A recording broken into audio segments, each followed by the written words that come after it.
दोस्तों स्वागत है आपका मेरे YouTube चैनल इंग्लिश बाबू पर। और आज मैं फिर हाजिर हूँ आपके साथ एक नई स्टोरी लेकर। और दोस्तों आज की जो स्टोरी है बहुत ही इंटरेस्टिंग स्टोरी है, सुनकर आपको बहुत मज़ा आएगा। उसके अलावा इस स्टोरी के अंदर आपको कई सारे नए इंग्लिश के वर्ड मीनिंग सीखने को मिलेंगे। तो चलिए दोस्तों आज की इस कहानी को हम शुरू करते हैं। और सबसे पहले कहानी का टाइटल देखते हैं। कहानी का टाइटल है द क्विक विटेड हाउसमेट। क्या मतलब हुआ दोस्तों? क्विक विटेड का मतलब होता है क्विक विटेड का मतलब होता है ऐसा व्यक्ति जो हाजिर जवाब हो, जो बहुत जल्दी से किसी चीज़ का जवाब देता हो। इस तरह के व्यक्ति को क्विक विटेड कहा जाता है। तो क्या मतलब हुआ? Quick witted housemate. और हाउसमेट का मतलब होता है नौकरानी, मतलब कि हाजिर जवाब नौकरानी। तो दोस्तों ये आज की इस कहानी का टाइटल है, शीर्षक है। और अब मैं इसे पढ़ना शुरू करता हूँ। आपसे रिक्वेस्ट है आप इसे बिल्कुल ध्यान से सुने ताकि आप इसे बिल्कुल अच्छे से समझ सकें। तो चलिए इसको शुरू करते हैं। वन डे, एक दिन, Akbar and Birbal were having a very intense conversation. दोस्तों इंटेंस एक एडजेक्टिव है जिसका मतलब होता है गहन, और कॉन्वर्सेशन का मतलब होता है बातचीत या फिर वार्तालाप। तो क्या मतलब हुआ? एक दिन अकबर और Birbal were having a very intense conversation, मतलब कि अकबर और बीरबल की बहुत ही गहन चर्चा हो रही थी, गहन बातचीत हो रही थी। वाइल कन्वर्सिंग, कन्वर्स का मतलब होता है बातचीत करना। तो इस लाइन का क्या मतलब हुआ? While conversing for a long time, मतलब कि बातचीत करने के दौरान, फॉर ए लॉन्ग टाइम, बहुत देर तक। बीरबल सेड, बीरबल ने कहा, इन माई होम, मतलब मेरे घर पर, even my servants are witty. क्या मतलब हुआ इसका? बीरबल ने कहा इन माई होम, मतलब मेरे घर पर, even my servants are witty. Witty का मतलब होता है ऐसा व्यक्ति जो विनोदपूर्ण तरीके से, मतलब हंसी के तरीके से किसी बात का जवाब दे, उसे हाजिर जवाब भी कहा जाता है। तो इस लाइन का क्या मतलब हुआ? बीरबल ने कहा कि मेरे घर पर यहाँ तक कि जो मेरे नौकर हैं वो भी बहुत ज़्यादा हाजिर जवाब हैं। चलिए आगे देखिए। अकबर सैड, अकबर ने कहा, इज़ दैट सो, क्या ऐसा है? देन फिर, I have to check them too. और दोस्तों इस टू का मतलब होता है भी। तो इसका क्या मतलब हुआ? देन फिर, I have to check them too, मुझे उनको भी चेक करना होगा, मतलब मुझे उनकी भी परीक्षा लेनी होगी। चलिए आगे देखिए। Akbar begin to laugh heartily, heartily का मतलब होता है बहुत ज़ोर ज़ोर से या फिर दिल खोल के। Akbar begin to laugh, Akbar हंसने लगे। हार्टिली मतलब बहुत ज़ोर ज़ोर से, बहुत ज़्यादा ज़ोर से हंसने लगे। चलिए आगे देखिए। हाउएवर, हालांकि, ही थॉट, ये दोस्तों थिंक की सेकंड फॉर्म है और ये हमारा पास्ट इंडेफिनिट का अफर्मेटिव का वाक्य है। तो क्या मतलब हुआ? हाउएवर, हालांकि, ही थॉट, उन्होंने सोचा। Birbal was exaggerating about his servants. दोस्तों ये जो हमारा वर्ड है एग्जेजरेटिंग, इसका मतलब होता है अतिशयोक्ति, मतलब किसी भी बात को बड़ा चढ़ाकर बताना, उसे एग्जेजरेट कहते हैं। और तो इस लाइन का क्या मतलब हुआ? हाउएवर, ही थॉट, उन्होंने सोचा। Birbal was exaggerating about his servants, जो बीरबल है वो अपने नौकरों की बात जो है बड़ा चढ़ाकर बोल रहा था। वन डे, एक दिन, विदाउट इवन इन्फॉर्मिंग बीरबल, क्या मतलब हुआ? कि एक दिन विदाउट इवन इन्फॉर्मिंग बीरबल, मतलब बीरबल को बताए बिना। He came to visit his home, दोस्तों विजिट करने का मतलब होता है किसी से मिलने जाना। तो क्या मतलब हुआ? He came to visit his home, वह उसके घर पर मतलब कि मिलने आए। Birbal was not available at that moment, Birbal was not available at that moment, मतलब बीरबल उस क्षण या उस समय मौजूद नहीं था। एट दिस, इस पर, एज, जैसे कि this visit was not expected, expect का मतलब होता है अपेक्षा होना, मतलब इस विजिट का या कह सकते हैं जो अकबर का ये तो दौरा था उस चीज़ की उम्मीद नहीं थी।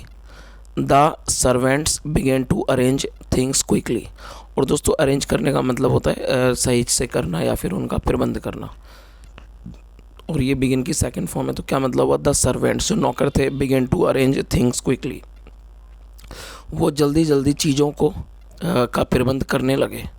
There was a lot of jostle in the ground, jostle का मतलब होता है धक्का मुक्की, और ये एक नाउन है। क्या मतलब हुआ? There was a lot of jostle in the ground floor, मतलब कि जो ग्राउंड फ्लोर था, मतलब कि जो भूतल था, उस पर बहुत ज़्यादा धक्का मुक्की थी। Moreover people begin to pour in as they saw, और उससे भी अधिक, मोर ओवर मतलब उससे भी अधिक, people begin to pour, begin pour का मतलब पोर इन का मतलब होता है एक बहुत संख्या में आ जाना। तो क्या इस लाइन का क्या मतलब हुआ? मोर ओवर उससे भी ज़्यादा, पीपल बिगेन टू पोर इन जो लोग थे वो बड़ी संख्या में आने लगे, एज जैसे कि, दे सॉ उन्होंने देखा, द एम्परर कमिंग उन्होंने देखा कि जो शहंशाह हैं, जो मतलब सम्राट हैं, वो आ रहे हैं। फाइनली का मतलब होता है अंततः या फिर आखिरकार। Akbar was greeted by a housemate. दोस्तों ग्रीट करने का मतलब होता है किसी का अभिनंदन करना। तो क्या मतलब हुआ? और यहाँ वॉज के बाद थर्ड फॉर्म का प्रयोग किया गया। तो जब भी वॉज या वर के बाद थर्ड फॉर्म का प्रयोग किया जाता है तो इस तरह का जो वाक्य होता है वो पैसिव पास्ट इंडेफिनिट का पैसिव वॉइस का सेंटेंस होता है। तो क्या मतलब हुआ? फाइनली आखिरकार, अकबर वॉज ग्रीटेड अकबर का अभिनंदन किया गया बाय अ हाउसमेट एक नौकरानी के द्वारा। आगे देखिए, she took him to the first floor. दोस्तों ये टेक की सेकंड फॉर्म है। टेक मतलब ले जाना और टुक मतलब ले गई। तो क्या मतलब हुआ? शी टुक हिम, वह उन्हें ले गई, टू द फर्स्ट फ्लोर मतलब वो उन्हें पहली मंजिल पर ले गई, टू अवॉइड मतलब अवॉइड करने के लिए, द क्राउड भीड़ को अवॉइड करने के लिए, भीड़ को अवॉइड करने के लिए, दैट वॉज पीपिंग, पीप का मतलब होता है झांकना, जो कि झांक रही थी अंदर, peeping in through the windows, जो कि विंडोज़ से मतलब कि खिड़कियों से झांक रहे थे। तो इस पूरी लाइन का क्या मतलब हुआ? She took him to the first floor to avoid the crowd that was peeping in through the windows, कि वह उनको पहली मंजिल पर ले गई अवॉइड करने के लिए उस भीड़ से जो कि खिड़कियों के माध्यम से झांक रहे थे। चलिए आगे देखिए, the maid was about to leave to bring some refreshing juice. दोस्तों लीव का मतलब होता है रवाना होना या किसी जगह से निकलना। तो इस लाइन का क्या मतलब हुआ? द मेड जो नौकरानी थी वॉज अबाउट टू लीव वो जाने वाली थी, टू ब्रिंग लाने के लिए, सम रिफ्रेशिंग जूस कुछ ताज़ा जूस लाने के लिए, फॉर अकबर अकबर के लिए। तो इस पूरी लाइन का क्या मतलब हुआ कि जो नौकरानी थी वो अकबर के लिए जूस लेने के लिए जाने वाली थी अकबर के, बट लेकिन ही कॉल्ड हर, लेकिन उन्होंने उसे बुलाया। अकबर सेड अकबर ने कहा, you have shown me the first floor. दोस्तों ये जो हमारा वाक्य है ये प्रेजेंट परफेक्ट का वाक्य है। जब भी हैज़ या हैव के साथ थर्ड फॉर्म का प्रयोग किया जाता है तो वो प्रेजेंट परफेक्ट का वाक्य होता है। और आप इस वर्ड को नोट कर सकते हैं, शो मतलब दिखाना और शॉन जो है इसकी थर्ड फॉर्म है। तो क्या मतलब हुआ? You have shown me the first floor, आपने मुझे पहला मंजिल दिखाई है, बट लेकिन you did not take me to the ground floor, और ये हमारा पास्ट इंडेफिनिट का नेगेटिव वाक्य है। तो क्या मतलब हुआ? बट लेकिन you did not take me to the ground floor, लेकिन आप मुझे पहली मंजिल पर नहीं ले गए।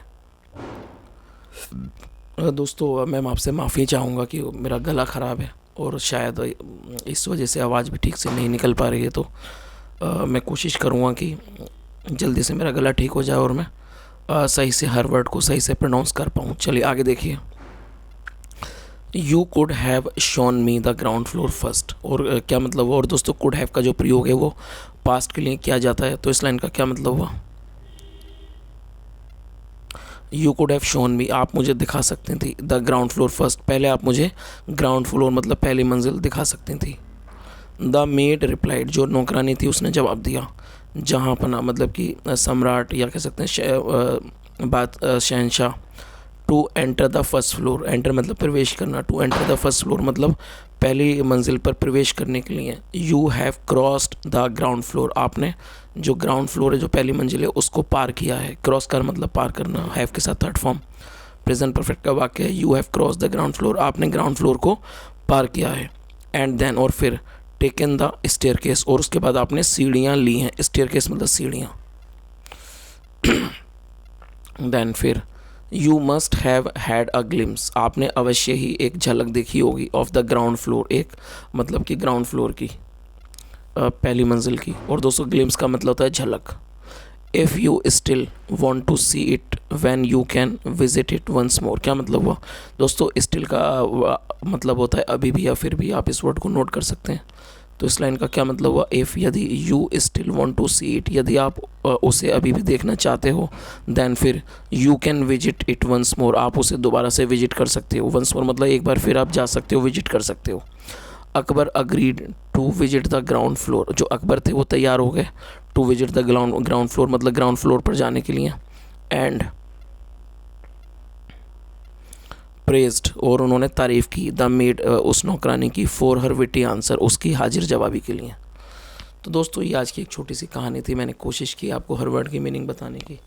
और यदि आपको प्रयास अच्छा लगा हो तो मेरी आपसे रिक्वेस्ट है, वीडियो को ज़रूर लाइक करें, शेयर करें, चैनल को भी सब्सक्राइब करें, और दोस्तों मेरे लिए प्रे ज़रूर करें ताकि मेरा गला जल्दी से ठीक हो जाए और मैं दोबारा से सही से वीडियो बना सकूं। सुनने के लिए thank you so much, have a nice day and bye.